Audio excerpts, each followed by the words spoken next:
Not sure how to make your Disney dining reservations online? Today I'll show you how. Hi guys, today I went ahead and made a couple of extra Disney dining reservations. Now I made the majority of my dining reservations back in February when it was my 180-day mark, but then I decided I want to make a couple more. So I thought it might be good to go ahead and make a video out of it to show you guys who might not be familiar how you should make your Disney dining reservations online. You can also call the Disney dining number directly, but I've never done that. I've never needed to. I've always made mine online, and I think that's how the majority of people make theirs as well. Now, it doesn't matter if you have a dining plan or not, or what dining plan. If you want to make a reservation at a table service restaurant, you can and should make your reservation ahead of time. And there's one caveat to that, and that is at Be Our Guest Restaurant, it is quick service for breakfast and lunch, and then it is table service for dinner. And all three meals require a reservation. They actually do not even take walk-ups because of the popularity of the restaurant.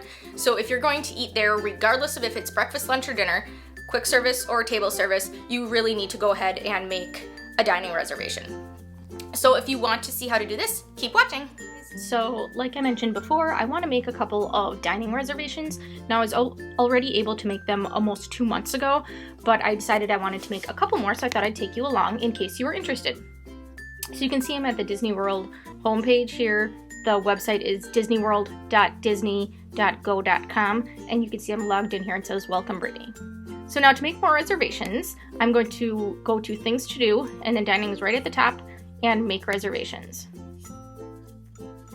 And it's going to think, usually for a really long time. Okay, so if the date you are interested in making your dining reservations is not already in this box by the date here, you can just click on the little calendar and change it. But then you can also, for the time, if you're flexible as far as your time, at the very top you can just select breakfast, lunch, or dinner, or you can choose by the actual time up to the half hour.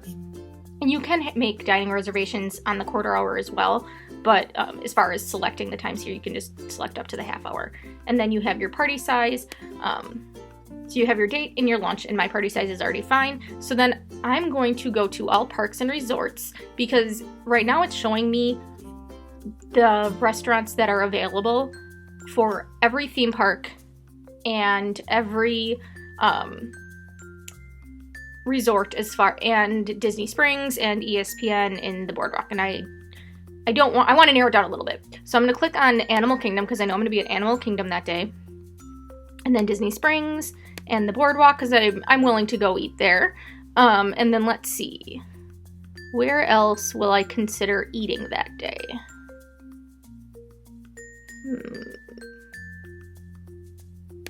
I'll select the Beach Club and the Contemporary and the Grand Floridian and the Polynesian.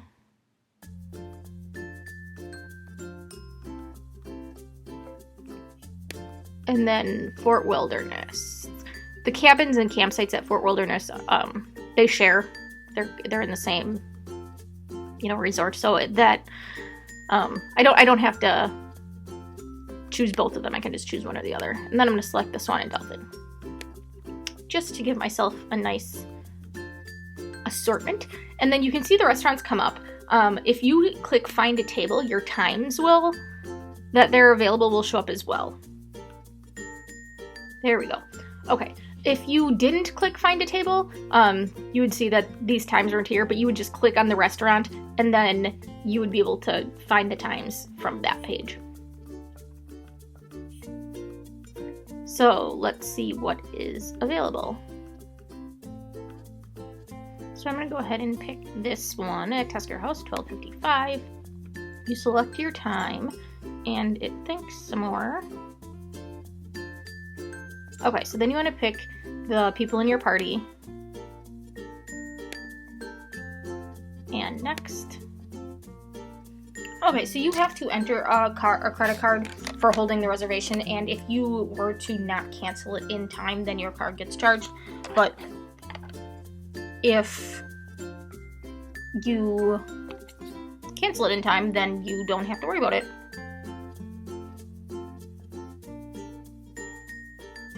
So your card is not actually being charged anything at this time. You'll only be this card will only be charged in the event, like I said, you don't show up or you don't cancel in time. If you happen to have any special dietary requirements, like you're allergic to peanuts or you need gluten-free, you can add that here as well. And then this is just actually this is some pretty good information. But this is just the guest policies, but they have like 18% gratuities automatically added if you have 6 or more in your party, allow 1.5 hours to travel to your destination within the Walt Disney World property. You have to have valid park admission. Characters are subject to change without notice, etc., etc. I agree and reserve. So then it gives you your confirmation. So as you can see, it's very easy to make your dining reservations online for Walt Disney World. And like I said before, you can also call to make reservations that way, but it's so easy to make them online that I've always made mine online rather than calling. Like you saw today, I made a couple of extra reservations where I made the original ones back in February, and that's very easy to do as well. It's easy to go in through My Disney Experience and make some changes and cancel some reservations and add some more. So it's a very easy process, but definitely worthwhile if you want to eat at any table service restaurants or, like I mentioned, at Be Our Guest. So I hope you found this helpful, and thanks for watching. Bye.